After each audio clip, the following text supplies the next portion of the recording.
गुरुर्ब्रह्मा गुरुर्विष्णु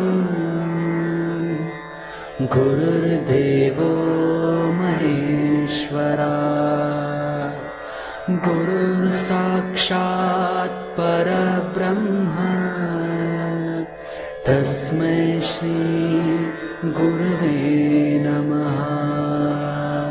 तेच सर्व भाविक सज्जन समर्थ सेवेकरी,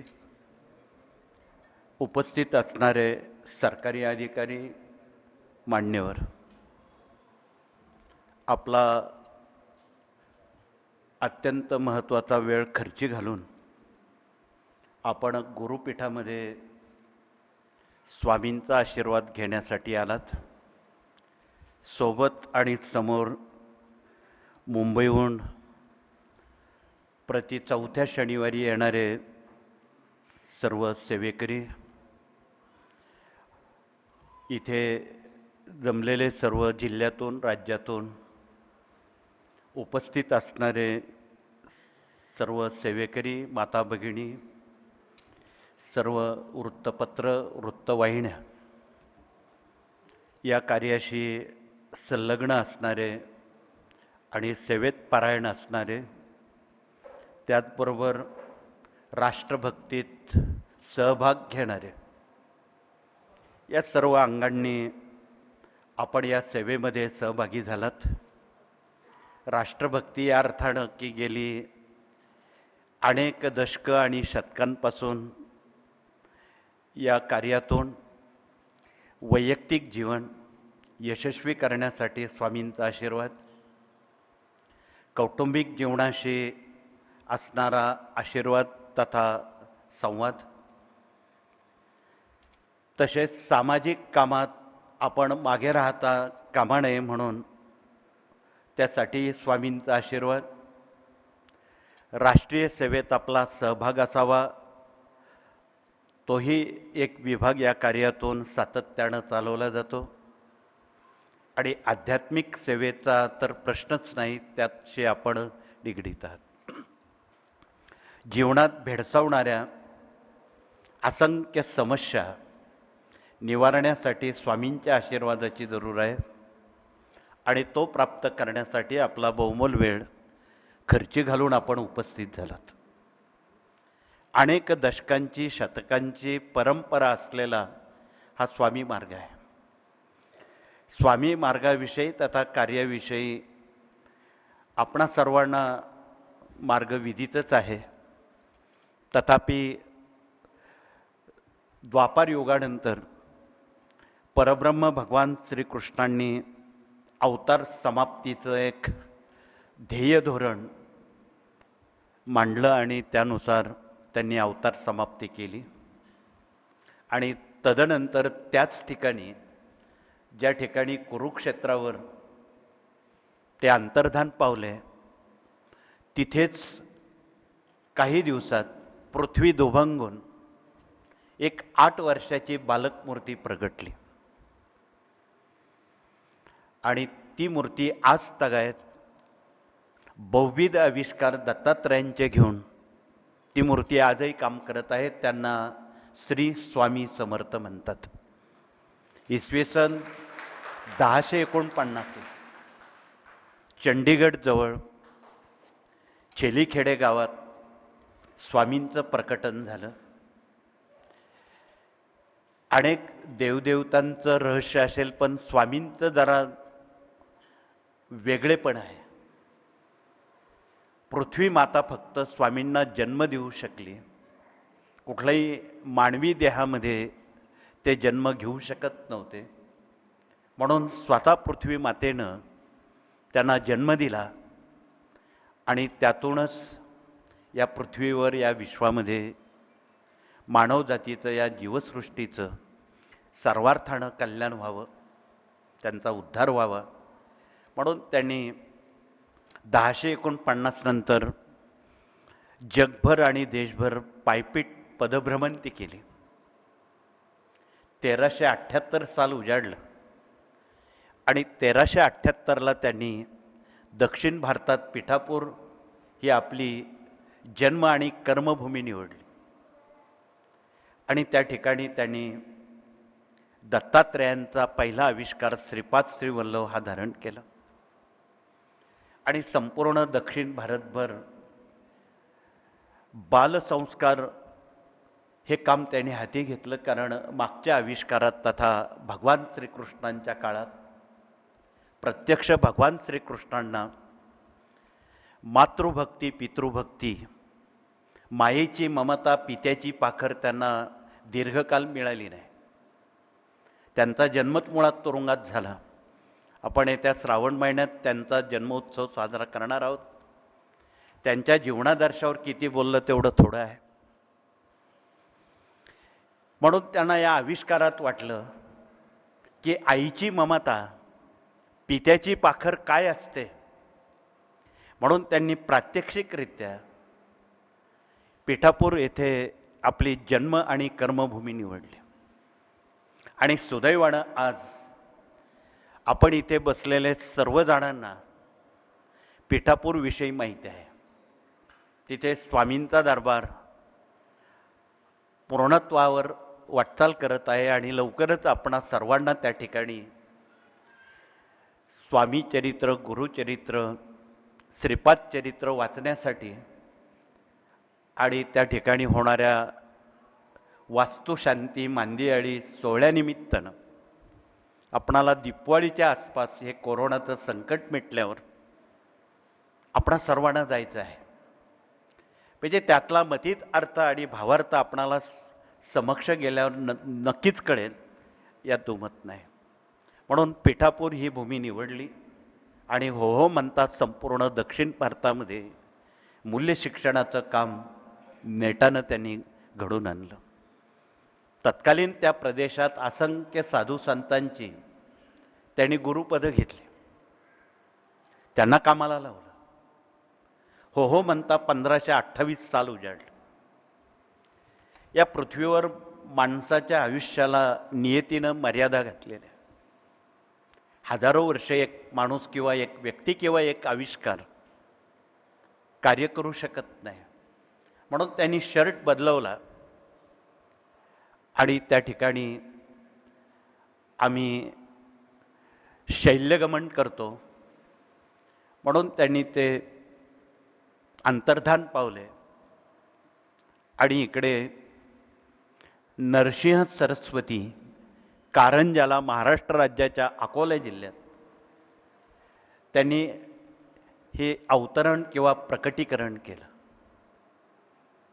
अवघ्या 8 वर्षाचे असताना त्यांनी घर सोडलं आणि संपूर्ण जगउद्धार करण्यासाठी, मानव उद्धार करण्यासाठी ते पायपीट करत राहिले. उर्वरित 50 वर्ष, पुढची 50 वर्ष ते गाणगापूरला आले. ज्यांना आपण गाणगापूरचे दत्त महाराज म्हणतो त्यांचं नाव नरसिंह सरस्वती.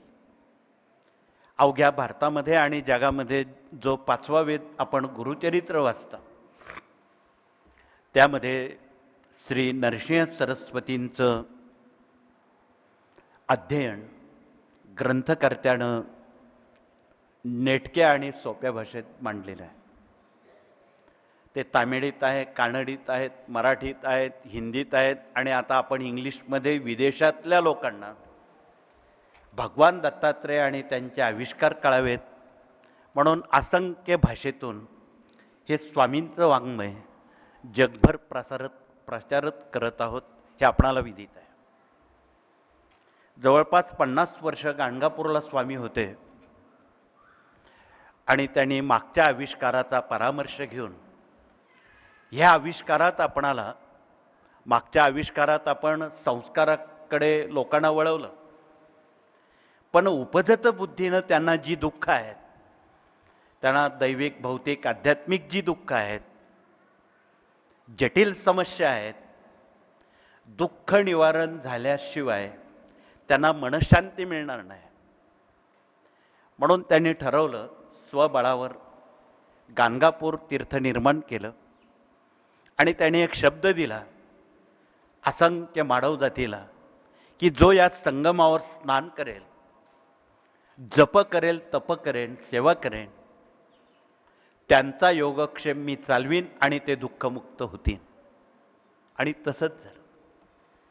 रोज हजारो कुटुंब भीमा अमरजा संगमावर येऊ लागले. स्नानसंध्या जपतप करताच ते पूर्वपदावर त्यांचे असाध्य आजार बरे होऊ लागले आणि ते कृतकृत्य होऊन ते दत्तभक्तीकडे वळले. इसवी सन 1674ला गाणगापूर ते रायगड अशी पायपीट करून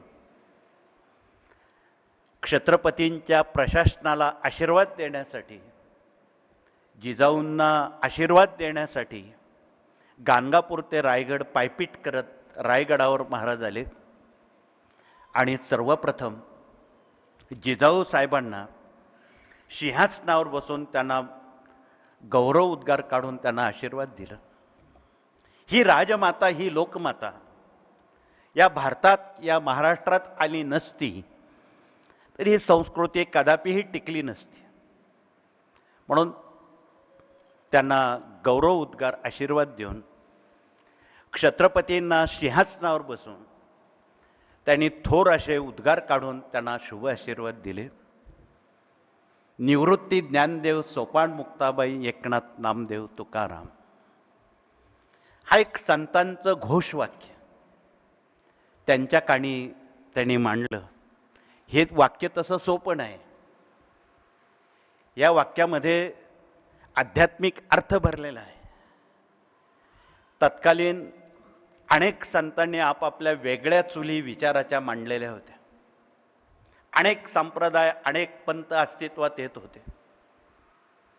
देश पारतंत्र्यात होता. या देशावर 700 वर्ष मोगल सत्ता, 150 वर्ष इंग्रज सत्ता, हे आपणाला इतिहास सांगतोय. 850 वर्ष हा देश परकीयांच्या ताब्यात होता आणि यातून भारतीय संस्कृती टिकवणं आणि टिकून ठेवणं हे देवालाही शक्य नव्हतं. अशा धामधुमीच्या काळामध्ये छत्रपतींना आशीर्वाद देते झाले आणि मग ते गाणगापूरला परतले. त्या आशीर्वादावर हिंदवी स्वराज्य देशात आणि राज्यात उभं राहिलं. याचा अर्थ खूप मोठा आहे. म्हणून निवृत्ती ज्ञानदेव सोपान मुक्ताबाई एकनाथ नामदेव तुकाराम हे संत वेगवेगळ्या पंथाचे होते. ज्ञानेश्वर भावंडे ही नाथ पंथाचे, एकनाथ महाराज दत्त संप्रदायाचे, तुकाराम महाराज श्वेत संप्रदायाचे. अशा वेगवेगळ्या संप्रदायाची ही संत मंडळी त्यांनी एका चुलीवर, एका विचारावर आणली. एक संघ, एक संत या देशामध्ये आणि राज्यामध्ये आध्यात्मिक कामकाज सुरू व्हावं, हा पक्का विचार आणि पक्का आशीर्वाद ते देते झाले. सन 1678 उजाडलं. 150 पावणे 200 वर्ष या अवतारात, या आविष्कारात ते काम करते झाले. प्रचंड धामधुमीच्या काळात सुद्धा अनेक संस्थानं बरखास्त मोगलांनी, इंग्रजांनी केली, परंतु गाणगापूरला अफजल खान येऊ शकला नाही किंवा कुठलंही मंदिर तोडू शकला नाही. एवढं सामर्थ्य या सेवेमध्ये होतं. असे खूप दाखले देता येते, परंतु वयाला मर्यादा असते. 150 पावणे 200 वर्षानंतर त्यांनी गाणगापूरवासियांना सांगितलं, मी शर्ट बदलतो, मी पुन्हा येईन, मी कर्दळीवनात चाललो, असं सांगून त्या भीमा नदीत अंतर्धान पावले आणि इकडे कर्दळीवनात त्यांचं परत प्रकटीकरण झालं. आपण स्वामीचरित्र वाचता. स्वामीचरित्रामध्ये 3य अध्यायात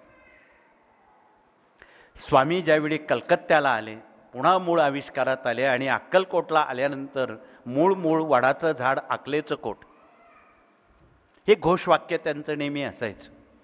फार कमी लोकांना ते समजलं. मूळ वडाचं झाड अकलेचं कोट. खरं तर भगवान श्रीकृष्णांच्या गीतेमध्ये 15व्या अध्यायात असा एक वृक्ष आहे, त्याच्या मुळ्या वरती आहे आणि फांद्या खाली आहेत. असा वृक्ष घडवण्यासाठी ऊर्ध्वमूलम मध शाखा, अशा वृक्षाची जोपासना करण्यासाठी मला युगायुगात वेगवेगळे जन्म घ्यावे लागतात किंवा आविष्कार घ्यावे लागतात. हा वृक्ष दुसरा तिसरा कोणी नाही. मराठी भाषेत बोलायचं झालं, मेंदू ही आपली माणसांची मुळी आहे. हातपाय ह्या फांद्या आहेत, हातपाय खाली आहेत, मुळ्यावरती आहेत. असा वृक्ष या भूतलावर, त्याला मानव असा वृक्ष म्हणतात. याचं संगोपन करण्यासाठी, याला मार्गदर्शन करण्यासाठी हे बहुविध आविष्कार, स्वामींना वेगवेगळ्या आविष्कारातून प्रकटीकरण करावं लागलं. अव्यातपणे त्यांची भ्रमंती चालूच होती. पंजाबमध्ये स्वामींना कडक बाबा म्हणून आजही ओळखतात. ईशान्य भारतामध्ये आसामात असताना चंचल भारती म्हणून स्वामींना लोकांनी नाव दिलं. स्वामी दक्षिणेत मद्रास, चेन्नई, आंध्र प्रदेश, तेलंगणात आले. त्यांना आनंद भारती म्हणायला लागले लोक. ही नावं लोकांनी दिलेली आहे. त्यांनी स्वतःला काही नाव कोणी स्वतः ठेवून घेत नाही.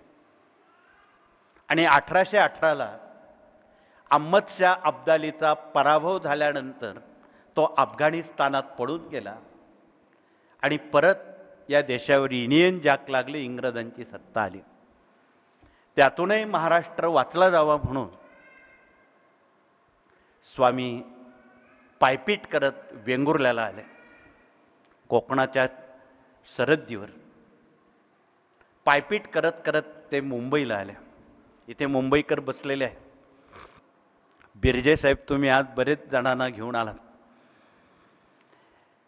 आणि मुंबईला सुमारे 25 वर्ष हाजी अली समोर महालक्ष्मी मंदिर आहे. आता ते ओळखू येणार नाही, त्यामध्ये खूप सुधारणा झालेल्या आहेत. तिथे एका पर्णकुटीत 25 वर्ष स्वामी महाराज राहिले. त्या मठाला आज आत्मलिंग पादुका मठ म्हणतात. तोंडातून पादुका एका भक्ताला काढून दिल्या आणि त्याचे जन्मजन्मांतरीचे दोष आणि त्याचा योगक्षेम त्या परिवाराचा क्षणात बदलवला. म्हणून त्या मठाला आत्मलिंग पादुका मठ म्हणतात. त्या ठिकाणी राहिले. सागर तीरी किल्ला बांधून राहा, याचा गूढ अर्थ असा होता की जिथे खूप दुःख आहेत आणि महाराष्ट्रात, भारतात सर्वात जास्त दुःख मुंबईत आहेत, ते मुंबईकर रोज त्या दुःखाला सामोरं जातात. घरातून निघालेला माणूस परत घरात येईल का, या विवंचनेत सारे मुंबईकर असतात. आणि सर्वात जास्त दुःख आम्ही गेली 40 वर्ष मुंबईत रोज बघतोय. सर्वात जास्त दुःख महाराष्ट्रात, भारतात मुंबईकरांच्या वाट्याला आलेली आहे. म्हणून स्वामींनी 25 वर्ष मुंबईकरांची दुःख निवारण केली. पण माझ्या ग्रामीण भारताचं काय? जसं गांधीजी सांगायचे, माझा भारत ग्रामीणला आहे, ग्रामीणमध्ये चला, ग्रामाभियान करा. स्वामींनी त्याआधीच तो संदेश, माझ्या ग्रामीण भारताचं काय? म्हणून त्यांनी चटकन मुंबई सोडली आणि बेगमपूर, मोहोळ, सोलापूर या मार्गे 1856ला स्वामी महाराज अक्कलकोटच्या खंडोबा मंदिरात आले.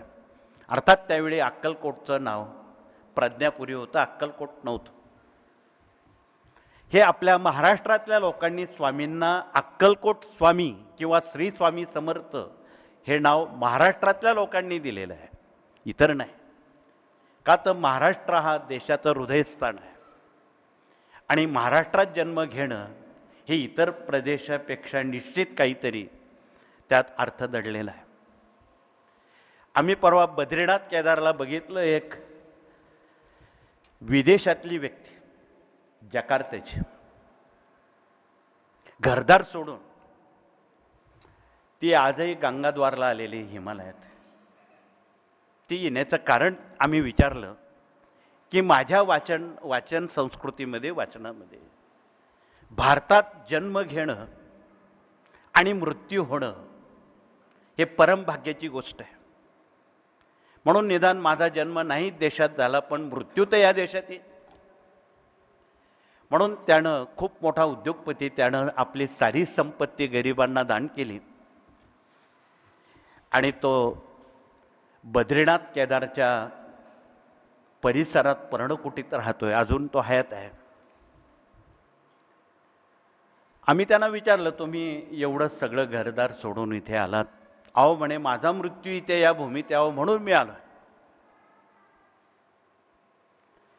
तथापि तो उद्देश आपणाला कळलेला आहे की या भारतात जन्म घेणं किती पुण्याची परमभाग्याची गोष्ट आहे. त्यातले त्यात या ब्रह्मवादिनी गंगामाई हिच्या कुशीत जन्म घेणं हे त्याहीपेक्षा काकणभर श्रेष्ठ आहे. म्हणून इथे नाशिक जिल्ह्यातले लोक असतील, त्र्यंबकेश्वर तालुक्यातले गावातले लोक असतील, राजमहेंद्रीपर्यंत आंध्र प्रदेशात ही गंगामाई 7 तोंडांनी सागराला मिळते. या तिच्या कुशीत असणारे जे सज्जन माणसं आहेत हे अधिक काकणभर श्रेष्ठ आहेत असं वेदानं सुद्धा म्हटलेलं आहे. म्हणून आपण अत्यंत भाग्यवंत आणि पुण्यवंत आहात. म्हणून स्वामी 22 वर्ष अक्कलकोटला राहिले. मूळ मूळ वडाचं झाड अकलेचं कोट हा शब्द हमेशा वापरत आणि खंडोबाच्या मंदिरात आल्यावर शिवहर शंकर, नमामि शंकर, शिवशंकर शंभो हे घोषवाक्य 24 तास चालू होतं. लोकांचं लक्ष नव्हतं, परंतु 3 यवन लोक त्या खंडोबा मंदिराकडे जात असताना त्यांच्या लक्षात आलं, यहाँ कोई बडा अवलिया आया है.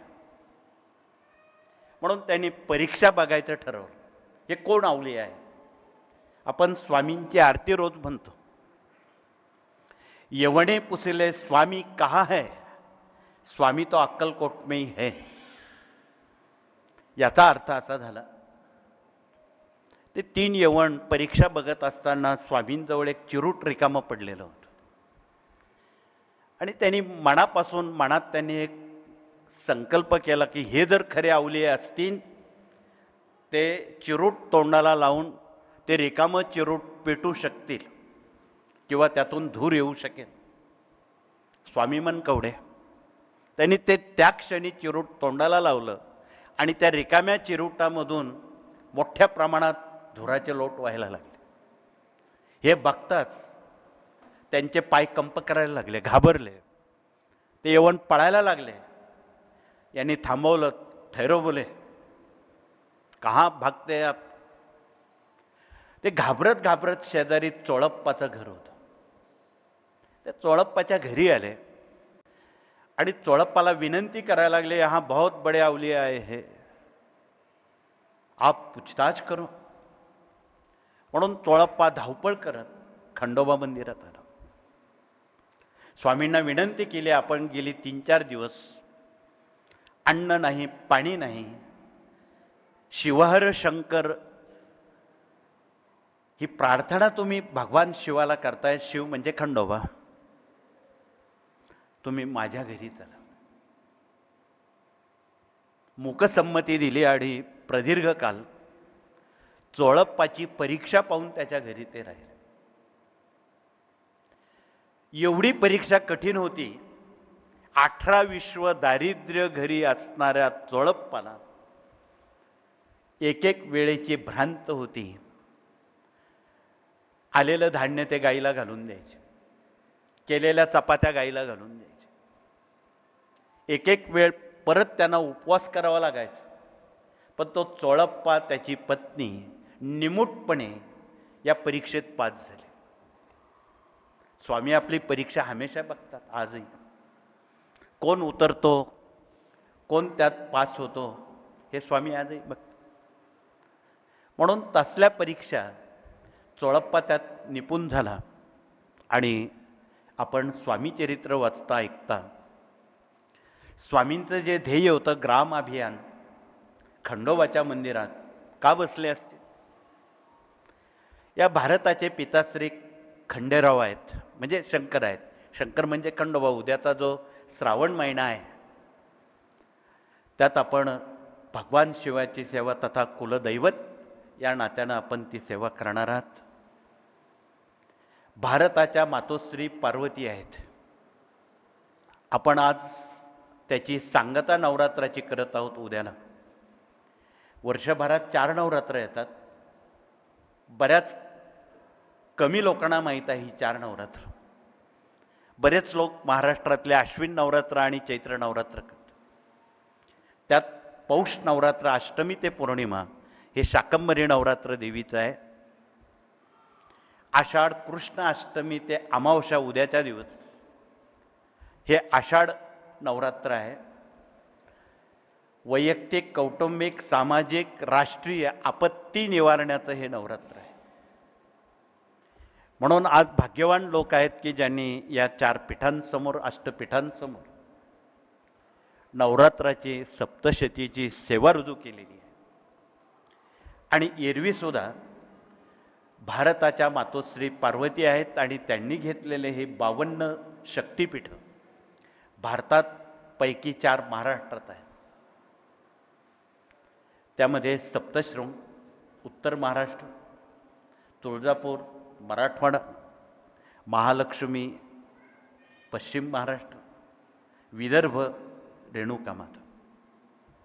या भौगोलिकदृष्ट्या भाविकांना गैरसोय होऊ नये म्हणून भगवतीनं या पीठांचं अवतरण तथा प्रकटीकरण केलं. आणि स्वामीसुद्धा सांगतात की तुम्ही प्रथम तुमच्या आईवडिलांकडे जावा. आई म्हणजे कुलदेवता, वडील म्हणजे महाराष्ट्रापुरतं खंडोबा, देशापुरते शंकर. त्यातही 12 ज्योतिर्लिंग, त्यातली 5 ज्योतिर्लिंग महाराष्ट्राच्या वाट्याला आलेली आहे. त्यात पहिलं ज्योतिर्लिंग त्र्यंबकेश्वर आपण जिथे बसलात ते आहे. दुसरं पुणे जिल्ह्यात भीमाशंकर आहे. मराठवाड्यातले लोक एवढे भाग्यवान आहेत की त्यांच्या 3 ज्योतिर्लिंग वाट्याला आलेली आहेत. परळी आहे बीड जिल्ह्यात, औंढा नागनाथ हिंगोली जिल्ह्यात, वेरूळ औरंगाबाद जिल्ह्यात.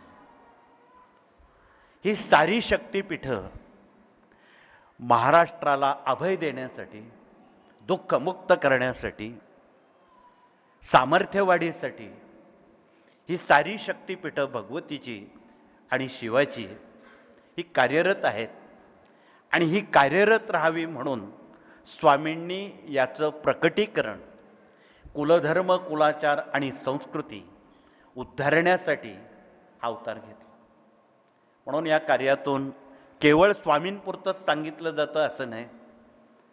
अनेक शतकांपासून ग्रामदेवता, इष्टदेवता, स्थापित देवता, आराध्य देवता, कुलदेवता याविषयी अजूनही लोकांमध्ये संभ्रम आहे. अनेक कुळांना आपली देवी, गोत्र, खंडोबा ठाऊक नाही. अनेक लोक स्थलांतरित झाले, त्यांना मूळ काही माहीत नाही. म्हणून या कार्यानं काही दशकांपूर्वी महाराष्ट्रामध्ये 7,000 कुळं आहेत.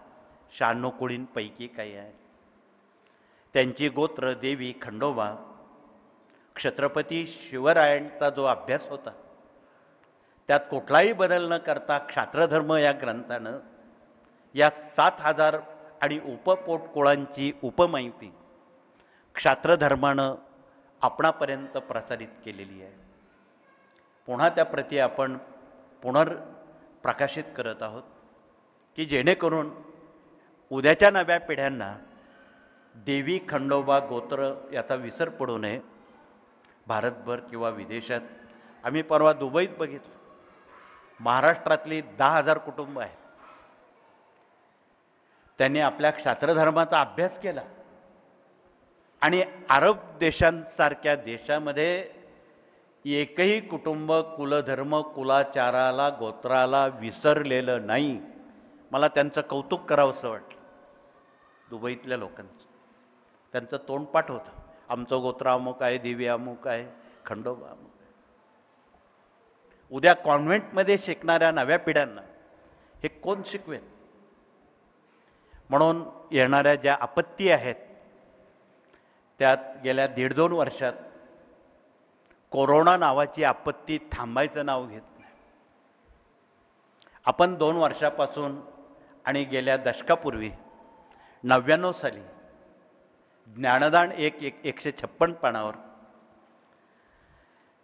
पुढची माहिती दिली होती. 2012 ते 2022 हे दशक जगाला आणि देशवासियांना धोक्याच्या पातळीवर पोचणारं आहे.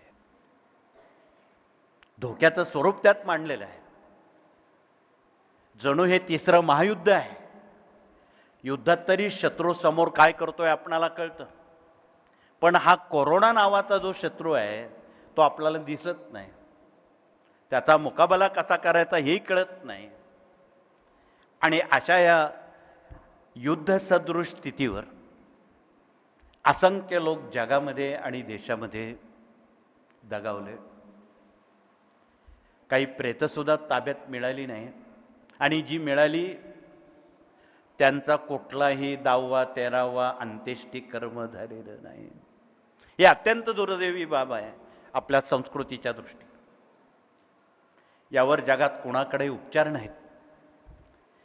म्हणून या कार्यानं त्याचा थोडासा अंतरंगात जाऊन विचार केला की ही जी अकल्पित आकस्मित जी अनेक मृतात्मे गेलेले आहेत त्यांना सद्गती, उत्तम लोक, पुढील पिढ्यांना आशीर्वाद मिळावा यासाठी आपण भागवताकडे वळू. आणि मोठा भागवत ग्रंथ तो छोटा केला, तो पुढे आणून दाखव. भागवत वाचल्याशिवाय तथा पारायण केल्याशिवाय मानव जातीचा उद्धार, सद्गती, उत्तम लोक मिळत नाही. हा अंतिम ग्रंथ आपल्या हिंदवी संस्कृतीतला आहे. म्हणून याचा सार काढून 700 श्लोकी हा भागवत, जे कुटुंब वर्षातल्या 24 एकादशा येतात बघा, प्रत्येक महिन्यात 2 एकादशा आहेत. प्रति एकादशीला जर आपण त्याचं पठन मनन चिंतन केलं तर आपल्या कुटुंबात पूर्वजांचा आशीर्वाद पूर्वत होतो आणि त्या पूर्वजांचा पुढील वाटचालीला आपणाला आशीर्वाद मिळतो, पुढील पिढ्यांना मिळतो. कुठलंही किंतु परंतु मनात राहत नाही. अखिल समस्यांचं निवारण हा भागवत ग्रंथ. खरं तर पूर्वी एकनाथ महाराजांच्या काळामध्ये एवढा जाड ग्रंथ 1 वर्षसुद्धा वाचून तो संपत नव्हता. आज जर ह्या नव्या पिढ्यांना आपण एकनाथी भागवत वाचायला लावलं, एकही माणूस वाचणार नाही. वर्षभर वेळ कुणाला आहे वाचण्यासाठी. 88 साली आपण त्याचं परत संक्षिप्त भाषांतर केलं 12 स्कंदामध्ये. त्यालाही 7 दिवस वाचायला वेळ लागतो किंवा 10 दिवस लागतो. आजच्या कालमानांच्या किंवा गणनेमध्ये 7 दिवस मुंबईकरांना 7 मिनिट वेळ नाही तर 7 दिवस काढतील कसे. म्हणून सर्वांसाठी प्रति एकादशीला 1.5 तास हा ग्रंथ वाचायला वेळ पुरेसा आहे. म्हणून 1.5 तासामध्ये आपण एक पारायण भागवताचं करू शकतो. जो कोणी प्रति एकादशीला भागवत ग्रंथाचं पारायण करेल, श्रवण करेल, तथा यूट्यूबवर आपण प्रति एकादशीला संध्याकाळी जगभर प्रसारित करतो. लाखो जगातले लोक त्या यूट्यूबचा फायदा घेतात आणि घर बसल्या भागवत श्रवण करतात, वाचन करतात, मनन करतात, चिंतन करतात. असंख्य जणांना त्याच्या खूप चांगल्या अनुभूती घर बसल्या मिळालेल्या आहेत. म्हणून आपण झालेले सर्व उपक्रम गेल्या 50-60 वर्षात, 70 वर्षात जेवढे या कार्यानं उपक्रम गावोगावी केले ते आता आपण जगभर यूट्यूबद्वारा जनतेपर्यंत पोचवण्याचा प्रयत्न करतो की जेणेकरून सर्वांना त्र्यंबकेश्वर किंवा दिंडोरीला येणं अशक्य आहे. सर्वसामान्य जी गरीब कुटुंब आहे, देशात विदेशात राहणारी, या सर्वांना आमच्यापर्यंत येणं अशक्य आहे. तुम्ही जे भाग्यवान आहात, जवळ आहात, तुम्ही येऊ शकता, सर्वजण येऊ शकणार नाही. म्हणून त्यांच्या हितासाठी हा एक सामाजिक बांधिलकीचा हा उपक्रम या कार्यानं आध्यात्मिक सेवेतून घालताना सामाजिक बांधिलकी, सामाजिक ऐक्य, सामुदायिक सद्भावना यातून निर्माण होताना मागील वर्षी वाडी येथे असंख्य लोकांची घरं आणि यंदाही पाण्यात होती. आपण मागील वर्षी मोठ्या प्रमाणात पूरग्रस्त गरजूंना 2 टाईम अन्नदान करण्याची व्यवस्था केली. आजही मागील पंधरवड्यात 16 गावं कोल्हापूर जिल्ह्यातली पाण्यात होती. आपल्या सर्व राज्यातल्या सेवेकऱ्यांनी एकवटून त्यांना 2 टाईम पुरेसं अन्न मिळेल अशी व्यवस्था आजही आपण करत आहोत. म्हणून या कार्यानं गाणगापूरला स्वामींचा दरबार, पिठापूरला दरबार, नरसोबाच्या वाडीला दरबार, त्या दत्तपीठांवर गरजूंना निदान 2 टाईम वेळेवर अन्न मिळावं. त्यात भूस्खलन झालं, असंख्य लोकांचे संसार उद्ध्वस्त झाले. 4-4, 6-6 महिन्याची बालकं अकांत आक्रोश करत होती. हे केविलवाणी दृश्य आपल्या लोकांना बघवेना. म्हणून अत्यंत तातडीनं सरकार जेव्हा उपाय करेल तेव्हा करेल. आपण सरकारवर अवलंबून राहणं उचित नाही. त्याही परिस्थितीत सेवेकऱ्यांनी धीर न सोडता लहान लहान बालकं वाचवली आणि त्यांना अन्नदान करून त्यांचा प्राण वाचवला. स्वामींनी असा एक संदेश अक्कलकोटला दिला होता. सेवेकरी कोणाला म्हणतात? माणूस नावाची या भूतलावर एकच जात आहे. माणूस नावाची एकच जात आहे आणि माणुसकी नावाची एकच संस्कृती आहे. तिलाच सेवेकरी असं संबोधलेलं आहे. त्यापैकी आपण आहात. म्हणून माणुसकी नावाची संस्कृती आपणाला कधीच सोडता येणार नाही, काही झालं तरी. म्हणून वेळीच धावत जाऊन सर्वांना अन्न, पाणी, वस्त्र ह्या ज्या मुख्य गरजा आहेत त्या गरजेशी आपण तादात्म्य साधणं ही काळानं घालून दिलेली गरज आहे. म्हणून त्यासाठी वाटेल ते आपण करायला तयार आहोत. आणि गेली महिनाभर आपण सातत्यानं पूरग्रस्तांच्या संपर्कात आहोत. म्हणून मुंबईकर असतील, कोकणवासीय असतील, अन्य महाराष्ट्रातले सेवेकरी असतील, शेवटी आपण सर्वजण एका परिवारातले आहोत. आणि एकमेकाला मदत करणं, सहकार्य करणं, सद्भावना ठेवणं ही आपली नैतिक जिम्मेदारी आहे तथा जबाबदारी आहे. म्हणून या अंतर्गत या कार्यानं अनेक दशकं सेवेकऱ्यांचं एक ग्राम अभियान म्हणून 18 अध्यायाची गीता, प्रात्यक्षिक गीता उभी केली. त्यातला पहिला बहुमान मूल्य शिक्षणाकडे दिला की राज्यामध्ये आणि देशामध्ये जे सेवानिवृत्त गुरुजन शिक्षक आहेत त्यांच्याकडे ही जिम्मेदारी दिलेली आहे. शाळा, विद्यार्थी, पालक आणि शिक्षक यांना भेटायचं. अजून किती शाळा किती दिवस बंद राहतील हे सांगता येत नाही. परंतु मूल्य शिक्षणाचं महत्त्व अबाधित ठेवणं ही काळाची गरज आहे. म्हणून संस्कार केले तर संस्कृती टिकेल, संस्कृती टिकली तर धर्म टिकेल आणि धर्म टिकला तरच देश टिकेल.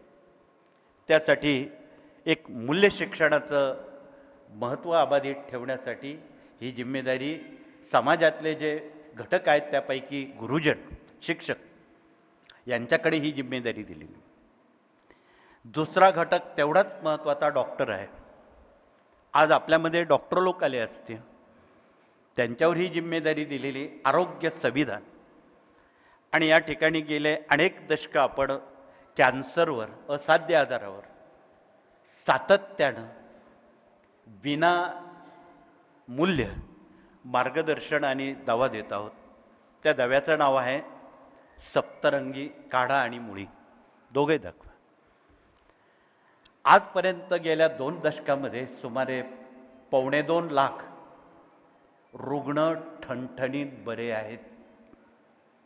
स्वामींनी त्यांना पुढील आयुष्याला आशीर्वाद दिलेला आहे या औषधामुळे.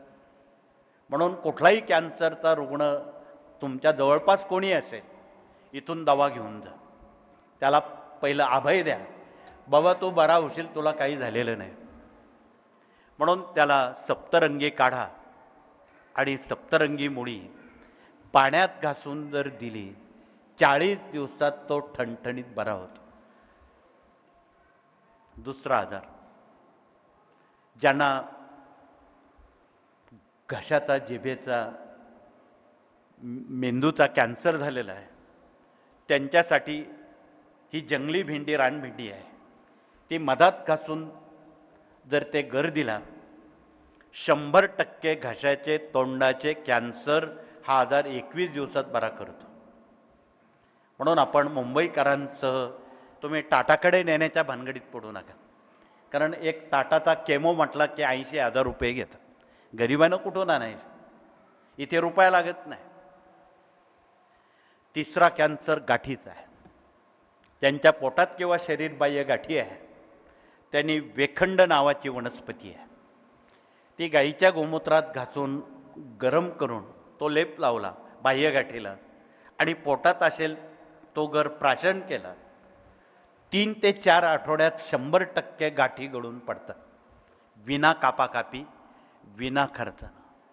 त्याला थोडी पथ्ये दिलेली आहे आहारातली, की त्यांनी आहारातली पथ्ये पाळताना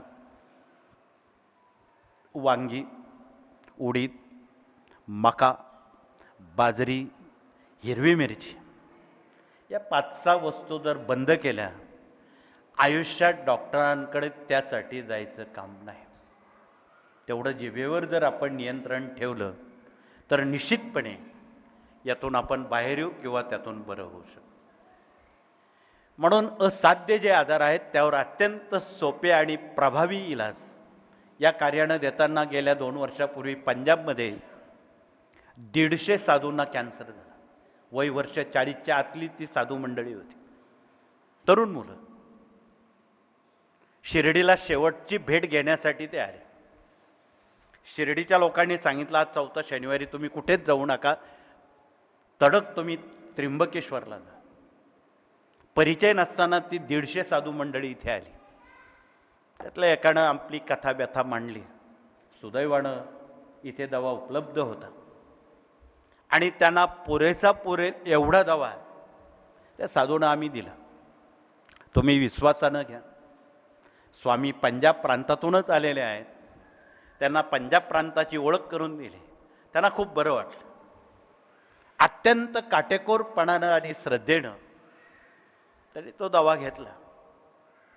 हो म्हणतात 40 दिवसात त्यांचे डॉक्टरांनी रिपोर्ट घेतले, निगेटिव्ह रिपोर्ट आले. ते सगळी साधू मंडळी खूप आनंदित झाली. 2 महिन्यानंतर त्यातले 10 जण तडक त्र्यंबकेश्वरला आले 4थ्या शनिवारी. त्यांनी आपलं कथन सांगितलं की आम्ही सर्वजण या दव्यामुळं बरे झालो, पण आपने ये दवा का कुछ मूल्य लिया नहीं, उसका मूल्य क्या है हमको बता दो. त्यांना सांगितलं याचं मूल्य एवढं मोठं आहे, तुम्ही तर देऊ शकणार नाही, परंतु याचं मूल्य एवढं मोठं आहे, तुमच्या पंजाब प्रांतात जगात सर्वात मोठा कॅन्सर पंजाबनं आणलेला आहे आणि ते कॅन्सर रुग्ण बरे करणं, त्यांना दवा देणं हे आमचं मूल्य आहे. ते तुम्ही विनामूल्य इथून घेऊन त्यांना द्यायचं, ही पोस्टमनची जिम्मेदारी ही तुमची आहे. ते नाचायला लागले आणि आज सर्वात मोठ्या प्रमाणात कॅन्सरच्या दव्याला मागणी पंजाबमध्ये आहे. आपण पुरू शकत नाही. म्हणून तुम्ही जर पंजाबचा थोडासा अभ्यास केला एका शब्दात, भटिंद्यापासून चंडीगडपर्यंत जाणारी जी रेल्वे आहे तिला कॅन्सर एक्सप्रेस आजही म्हणतात. तिच्यात फक्त कॅन्सर रुग्ण बसलेले असतात, बघवत नाही. अशा रुग्णांना बरं करणं हा एक माणुसकीचा धर्म आहे. म्हणून या जगामध्ये हरवलेली माणुसकीचा धर्म पुन्हा तो कार्यरत करणं याला सेवेकरी असं संबोधलेलं आहे. म्हणून डॉक्टरांकडे ही जिम्मेदारी देताना इथे गेली 2 वर्ष झाले आयुर्वेदिक हॉस्पिटल मोरेदादा चॅरिटेबल चालू केलेलं आहे आणि पलीकडच्या जागेमध्ये आपण 1000 बेडचं लवकरच टप्प्याटप्प्यानं हॉस्पिटल मल्टीपर्पज चालू करतो आहे. मल्टी स्पेशालिस्ट, गरिबांसाठी मोफत, गरजूंसाठी मोफत, त्यांनी रुपयासुद्धा द्यायचा नाही. सोबत असणाऱ्या नातलगांना 2 टाईम महाप्रसाद भोजनाची सोय त्याबरोबर केली जाणार आहे. जगात टाटा बिर्ला अंबानी कोणी करणार नाही, ते आपले लोक करू शकतील, कारण इथे बसलेल्या हे लोक वेगळी श्रीमंती आहे. इथे बसलेले सारे लोक श्रीमंत आहेत टाटा बिर्लापेक्षा. ते या अर्थानं ज्याला रात्री डोकं टेकल्याबरोबर 4-6 घंटे झोप येते तो खरा श्रीमंत माणूस आम्ही म्हणतो, त्यापैकी आपण. म्हणून असल्या श्रीमंत लोकांनी जर ठरवलं तर हॉस्पिटल फार दूर नाही किंवा बांधणं अवघड नाही. 10 की लकडी एक्का बोजा. म्हणून हा एक सामुदायिक जिव्हाळा, सामुदायिक बांधिलकी, सामुदायिक सहजीवन आपल्यात निर्माण व्हावं, हा त्यामागचा उद्देश आहे हॉस्पिटल. म्हणून समाजातल्या 4 घटकांपैकी डॉक्टर हा घटक महत्त्वाचा आहे. त्यातले त्यात आमच्या ज्या भगिनी आहेत त्यांच्या मसाल्याच्या डब्यामध्ये सगळा दवा भरलेला. खरं तर त्यांनी PhD केलं, आयुष्यात तुम्हाला डॉक्टरांकडे जाण्याची वेळ येणार नाही. त्या मसाल्याच्या डब्यामध्ये डझनभर औषधं आहेत. त्यात हळद आहे, जिरं आहे, मिरं आहे, तेजपान आहे, तुमचं दालचिनी आहे, या बरीच औषधं आहेत. तुम्ही त्याला स्वयंपाक म्हणून समजू नका, ती दवा आहे तुमचं आरोग्य राखण्यासाठी. त्यावर यापूर्वीच खरं काही भगिनींनी PhD करायला हवं होतं, पण या कोरोना काळात त्याने दाखवून दिलं. गेल्या 1.5-2 वर्षामध्ये एकच आजार, तो म्हणजे कोरोना. दुसरे आजार थांबले. का थांबले असतील? त्याला भगिनी कारणीभूत आहे. एकही आजार नाही, ना पोटाचा, ना इतर कसला ना कसला. त्याचं कारण भगिनी आहे. भगिनी घरी असल्यामुळं त्यांनी इतका नम्रपणे, इतका चांगल्या पद्धतीत पाकशास्त्र किंवा स्वयंपाक बनवला, त्यामुळं सगळे लोक दवाखान्यात जायचं कारणच पडलं नाही. एवढी चांगली स्वयंपाकाची नियमावली भगिनींनी सांभाळल्यामुळं, स्वयंपाक चांगला केल्यामुळं घरातल्या लोकांचं आरोग्य अबाधित राहील. उद्या हॉटेल चालू होऊ द्या, मग काय होतं ते बघा. त्या तिथे मुंबईकर बसलेत, पाववाड्याशिवाय त्यांचं पान हलत नाही. म्हणून या साऱ्या गोष्टी आपण घरचं जर अन्न खाल्लं त्याचे काय परिणाम होतात हे कोरोनानं सांगितलेलं आहे. म्हणून यापुढेही आपण कृपया घरचंच अन्न खावं आणि भगिनींनी स्वयंपाक करताना चपला घालून, TV बघून किंवा मोबाईल लावून स्वयंपाक करणं हे पाकशास्त्राचा अपमान आहे, एका शब्दात बोलायचं झालं. म्हणून या गोष्टी त्याज्य कराव्यात आणि मनापासून स्वयंपाक जर घरच्या लोकांना खाऊ घातला ते कधीही डॉक्टरकडे जाणार नाही. म्हणून समाजातले जे घटक डॉक्टर आहेत त्यांना हे कळकळीचं निवेदन आहे की डॉक्टरांना खरं तर आशीर्वाद देता येत नाही. आम्ही कधीच आशीर्वाद डॉक्टरांना देत नाही. आशीर्वाद दिला तर सगळे लोक आजारी पडतील, ही रांग नाही कोरोनासारखी. डॉक्टरांना एकच आशीर्वाद देता येईल, तुमच्याकडे आलेला रुग्ण लवकरात लवकर बरा होऊन तो घरी जावा, एवढा मात्र आशीर्वाद असणं जरुरी आहे. तिसरा घटक समाजातले वकील आणि न्यायमूर्ती आहेत. या कार्यानं त्यांच्याशी गेल्या 40-50 वर्ष मैत्री घट्ट केलेली आहे. त्यांच्या ज्ञानाचा वापर गोरगरिबांसाठी व्हावा. खरं तर कोर्टाची पायरी शहाण्यानं चढू नये, हे तुम्हाला माहीत आहे. म्हणून या कार्यानं ही नाडी ओळखली. या ठिकाणी आमचे वकील वर्ग आलेले आहेत. त्यांनी आपला परिचय देताना त्यांचे सहकारी असतात आणि प्रति गुरुवार रविवारी इकडे येऊन, पुढे येऊन, पुढे पाठीमागे तुम्ही दिसणार नाही तुम्ही काय काम करता ते. प्रति गुरुवार रविवारी गोरगरिबांना मोफत सल्ला की जेणेकरून तुम्हाला कोर्टात जाण्याची वेळ येऊ नये असं मार्गदर्शन हा विभाग करतोय. सेवा म्हणून फी घेत नाहीत हे आपण पहिलं लक्षात ठेवा. चौथा समाजातला घटक आर्किटेक्ट इंजिनियर आहेत. त्यांच्याकडे निवारा तथा वास्तुशास्त्राची जिम्मेदारी दिलेली आहे. इथे कोणी इंजिनियर यातले आले असतील, पुढे येऊन पुढे येऊन मागे उभं राहून तुम्हाला कोण बघणार नाही ना. वास्तूचं जे वास्तूपण आहे ते आपण थोडक्यात समजून घेताना अनेक समस्याला कारणीभूत आपल्या वास्तू आहेत. घरामध्ये भिंतींना पडलेले तडे, बंद पडलेली घड्याळं, फुटलेली भांडी, फाटलेले कपडे, तुटलेल्या चपला, यापैकी काही गोष्ट असेल ती कुटुंब डोक्यावर कर्ज घेऊन वावरतात आणि जीवाचं बरं वाईट करतात. भिंतींना तडे असले की घरात समजून घ्यायचे भांडणं रोज झालीच पाहिजे. या साऱ्या गोष्टी या कार्यानं ज्ञानदान 1 ते 4 मध्ये आपणापर्यंत सचित्र गेल्या 30-35 वर्षात आपल्या समोर आपण ज्या जागेत बसलात ह्या जागेनं आम्हाला शिकवलं. इथे आज जो स्वामींचा दरबार आहे हा 1/11/92 रोजी याचं भूमिपूजन सोहळा झाला.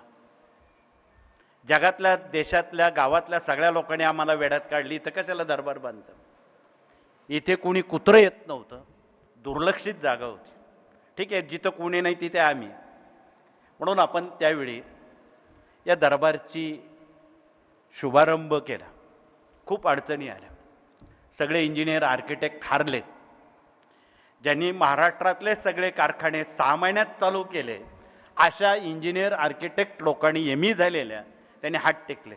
आमची अक्कल चालत नाही.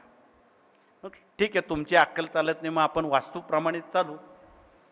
वास्तुशास्त्राची पानं उघडली आणि उर्वरित 17 वर्ष थांबलेली कामं पुढील 4 वर्षात पूर्ण झाली आणि हा दरबार उभा राहिला. या जागेनं वास्तुशास्त्राला जन्म दिला, गती दिली, त्याचं पुनरुज्जीवन केलं. त्या दिवसापासून आज भारतातले, जगातले सर्व भाविक सेवेकरी वास्तुशास्त्र बघून घर बांधतात. काही त्यात न्यूनता असेल त्यावर उपाययोजना करतात आणि यातून निश्चितपणे त्यांना मिळालेली अनुभूती काहीतरी सांगून जाते. म्हणून समाजातले जे हे 4 घटक आहेत, डॉक्टर, इंजिनियर, वकील आणि शिक्षक, या लोकांशी आपण मैत्री करा. त्यांच्या ज्ञानाचा वापर जनसामान्यांपर्यंत करा. पुढचा घटक शेतकरी आहे.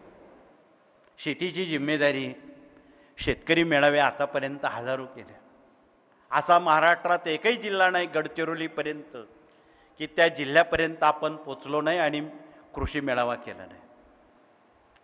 कृषीचं अनन्यसाधारण महत्त्व गेली अनेक दशकं आजही आपण जनसामान्यांपर्यंत पोचवत आहोत. मुंबईत राहणारे आपले काही सेवेकरी आहेत. शेवटच्या मजल्यावर कॉन्क्रीट जंगलात आम्ही वेलवर्गीय शेती पिकवायला लावली.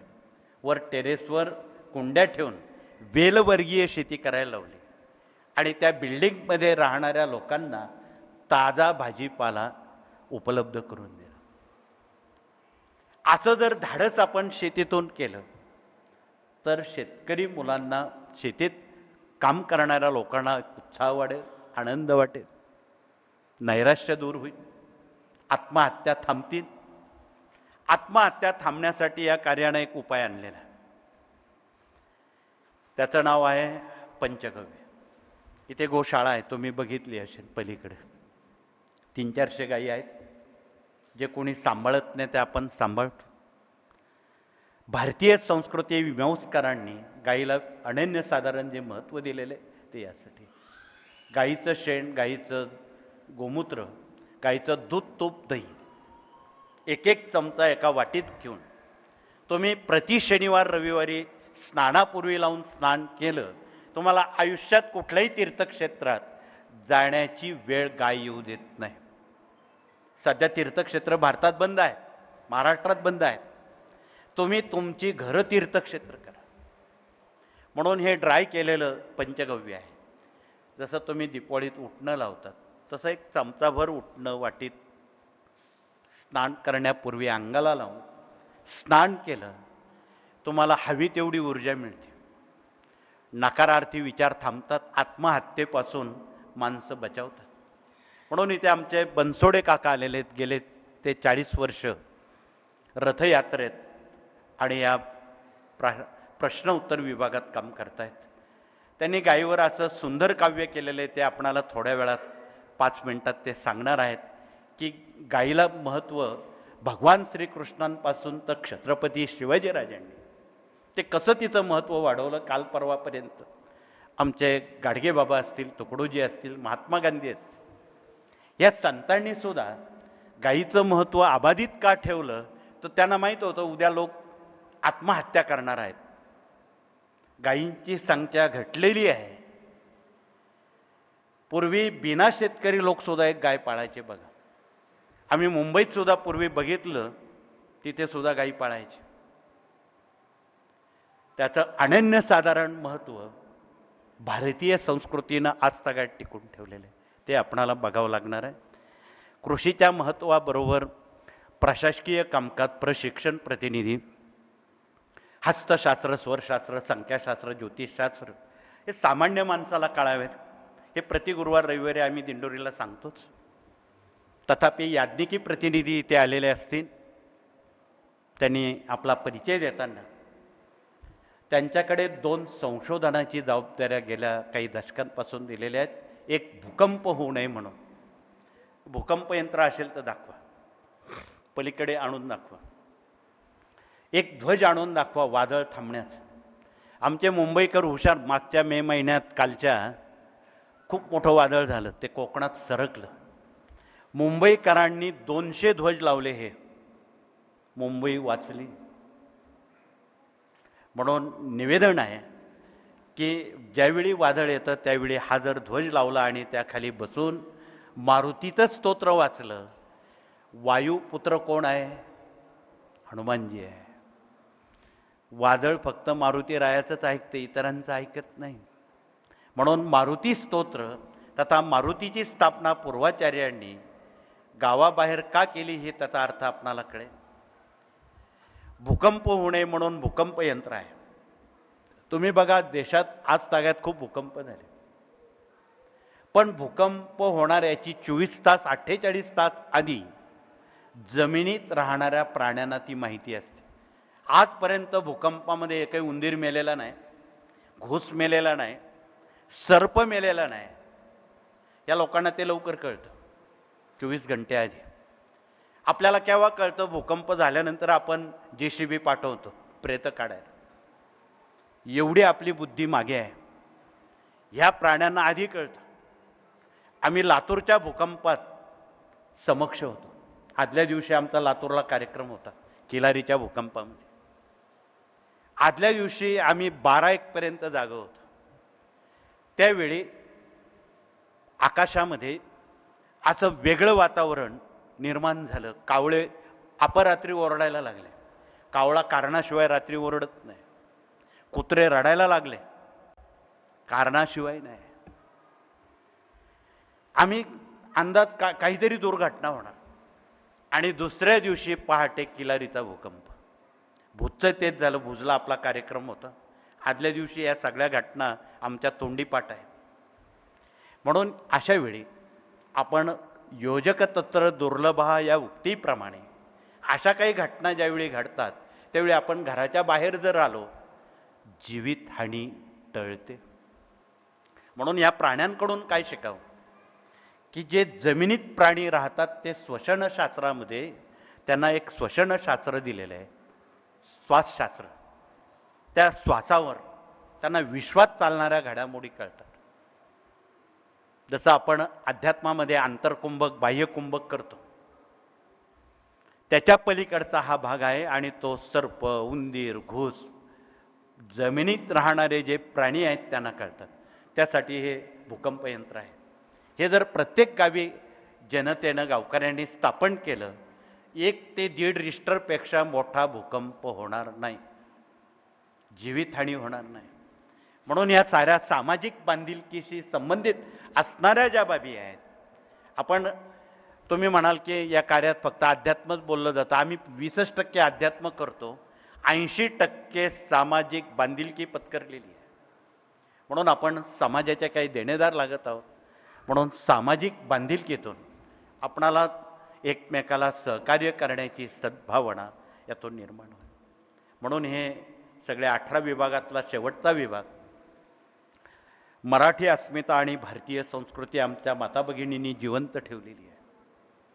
वर्षभरात येणारे सण वार व्रत वैकल्य कुलधर्म कुलाचार देवी खंडोबा गोत्र हे खरं तर लाखो वर्षाच्या परंपरेत आमच्या माता भगिनींनी जिवंत ठेवलेलं आहे. म्हणून या देशाला भारत माता का म्हणतात? अमेरिका माता, जपान माता, जर्मन माता, पाकिस्तान माता, चीन माता का म्हणत नाही? त्याला कारण आमच्या माता भगिनी आहेत. प्रचंड सोशिकता, नम्रता, सदाचार या साऱ्या गोष्टी संस्कृतीशी निगडीत आहेत. तुम्ही जे वागता जे करता त्यालाच भारतीय संस्कृती म्हणतात. म्हणून अमेरिकेचं ज्यावेळी स्वातंत्र्य दिन साजरा केला जातो त्यावेळी भारतीय पोशाखामध्ये त्या ध्वजाची मानवंदना केली जाते. अजून काही बघावं एवढंच नाही, अमेरिकेचं एक चलन आहे, माझ्याकडे एक आहे. त्या चलनावर आजही अमेरिकेनं हे सिद्ध केलेलं आहे, वी ट्रस्ट इन गॉड, आमचा देवावर विश्वास आहे. साहेबांना इन ट्रस्ट वी गॉड, हे $1 आहे अमेरिकेचा. तो आजही सांगतो अमेरिका सरकार, इन ट्रस्ट वी गॉड, आमचा देवावर विश्वास आहे. आणि देवावर विश्वास असेल तर या साऱ्या गोष्टींचा आपण अभ्यासक, उपासक, प्रचारक आणि प्रसारक होणं जरुरीचं आहे. असो, मी अधिक वेळ आपला घेणार नाही, परंतु भारतीय संस्कृती सर्व अंगांनं समृद्ध आहे. म्हणून भारत माता म्हणतात. म्हणून आपण तिला न विसरता उद्या कॉन्व्हेंटमध्ये शिकणाऱ्या नव्या पिढ्यांना एक आव्हान आहे. इथे ही शक्तिपीठ आहे. हे स्वामींना वेळोवेळी सेवेकऱ्यांना दृष्टांत देऊन ही स्थापना करावी लागली. आणि हे सर्व करताना भगवतीचे 11 अलंकार महत्त्वाचे आहेत. त्यामागे विज्ञान आणि अध्यात्माचा परामर्श आहे. भगवतीच्या 11 अलंकारामध्ये कंकण आहे. ज्या नव्या पिढ्या देवीचे कंकण वापरतात त्यांना कुठलीही शास्त्रास्त्र बाळगण्याची, संरक्षणाची जरूर नाही. भगवती त्यांचं संरक्षण करते. आणि याचं आम्ही उदाहरण नेहमी ग्रामीण भागातल्या भगिनींशी सांगतो. ग्रामीण भागात ज्यावेळी भगिनी कधीतरी भांडण करतात त्यावेळी अशी कंकणं मागे घेतात. बघा, मुंबईकरांना माहीत आहे का नाही माहीत नाही, अशी कंकणं मागे घेतात. जसे जसे कंकणं मागे घेतले जातात तसं तसं त्या देहामध्ये झाशीच्या राणीसारखी शक्ती निर्माण होते. तेवढ्यात एखादा पुरुष आला तो पळूनच जातो. इथे थांबणंच नको. याचा अर्थ असा आहे की त्या कंकणामध्ये खूप मोठी शक्ती आहे. इथे मनगटात 3 बटणं आहेत, त्या 3 अंगुलींची. तुम्ही स्वयंपाक करताना कंकणं नेहमी मागे पुढे घेता. बघा, त्या मिनिटात तुमचा थकवा नष्ट होतो, तुम्हाला आरोग्य, आत्मविश्वास आणि सामर्थ्य मिळतं आणि त्यातून तुम्ही यशस्वी होता. आज दुर्दैवानं कंकण न घातलेल्या भगिनींची काय परिस्थिती आहे. मी त्यावर टीका करणार नाही, बोलणार नाही, परंतु त्यामागे विज्ञान आहे. अजून एक उदाहरण देत आहे. ॲक्युपंक्चर आणि प्रेशर ही शास्त्र भारताची, ती काल जर्मनीनं पळवली. दगड फोडणाऱ्या समाजामध्ये एक माता बालकाला जन्म देते. गरिबीला पारावर नाही, अन्न आहे तर वस्त्र नाही. आणि अशा अवस्थेत बालकाला जन्म दिल्यानंतर ती माता त्वरित त्या बाळाचं संगोपन करते आणि काही तास उलटत नाही, परत कामाला लागते. असं का? तुम्ही त्या व्यक्तीचा अभ्यास करा. तिचं कपाळ टोचलेलं आहे, कान टोचलेले आहेत, नाक टोचलेलं आहेत, हातात दंडात पायात वेगवेगळे अलंकार धारण केलेले आहेत. याचा जरी आपण अभ्यास केला तर आपणाला निश्चितपणे की वास्तुशास्त्र नव्हे, अंकशास्त्र नव्हे, परंतु आरोग्यशास्त्र, ॲक्युप्रेशर आणि पंक्चर हे जुन्या लोकांनी शिकवलं. त्या व्यक्तीला कधी अजून कॅन्सर झालेला नाही. दगड फोडणाऱ्या समाजात अजून कोणी आजारी पडलेलं नाही. यातून आपण काय शिका? म्हणून या साऱ्या गोष्टी कोणीतरी सांगितल्या पाहिजे आणि या मार्गातून परखडपणे सांगितल्या जातात.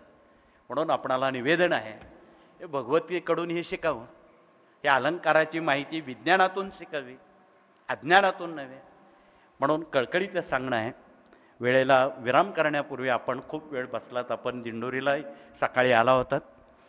एवढा वेळ आपले मानाजीराव जागेवर राहणं थोडं अशक्य आहे.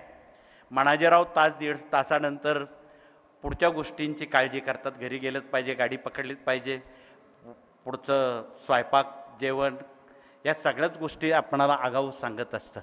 म्हणून वेळेला विराम करण्यापूर्वी उद्याचा श्रावण महिना सुरू होतो. उद्या दीपपूजा अमावस्या आहे. स्वच्छता याचं एक प्रतीक म्हणून दीपपूजा या देशात केली जाते. आणि दुसऱ्या दिवशी म्हणजे सोमवारपासून श्रावण महिना सुरू होतो. या देशातले सर्वच जण शिव उपासक आहेत. माझ्याकडे मुस्लिम लोक काही लाख आहेत, ते शिव उपासक आहेत. परवाच्या एका धर्मसभेमध्ये 3.5 लाख मुसलमानांनी एक शपथ घेतली आणि ते शाकाहारी झाले विदर्भामध्ये.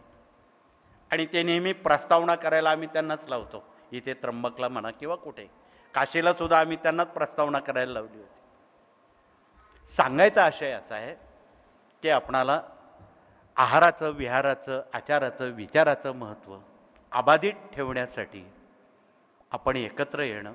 या साऱ्या गोष्टी वैज्ञानिक दृष्टीनं अध्यात्म आणि विज्ञान या नाण्याच्या बाजू आहेत आणि या परखडपणे सांगितल्या तरच नव्या पिढीला कळतील. म्हणून आपण वर्षभरात येणारे सणवार, व्रतवैकल्य, व्यसनाधीनता घालवण्यासाठी शंकराची सेवा अवश्य करावी. उद्या महिनाभरात तुम्ही पिंडीवर किंवा रुद्रयंत्रावर पाण्याचा अभिषेक करा आणि ते तीर्थ घरात हट्टी, तापट, आजारी, विकलांग, मद्यपी, धूम्रपी, 17 खोडी असणाऱ्या लोकांना ते देऊन बघा. तुम्हाला महिन्याभरात ती माणसं व्यसनमुक्त होतील. म्हणून कुठल्याही बुवा बाबांकडे न जाता आपणाला घर बसल्या भगिनी वर्गांना शंकराची सेवा करण्याला या कार्यानं यापूर्वीच सांगितलेलं आहे. म्हणून त्यात एक अर्धा तास फार झालं. तुम्ही अर्ध्या तासामध्ये शंकराची सेवा फावल्या वेळात करू शकता. असो, वेळेला विराम करण्यापूर्वी आपणाला गाईचं महत्त्व एक 5 मिनिटात आमचे बनसोडे काका सांगतील. पुनश्च आपणा सर्वांना श्रावण महिन्याच्या शुभेच्छा देतो आणि इथे थांबतो. श्री स्वामी समर्थ.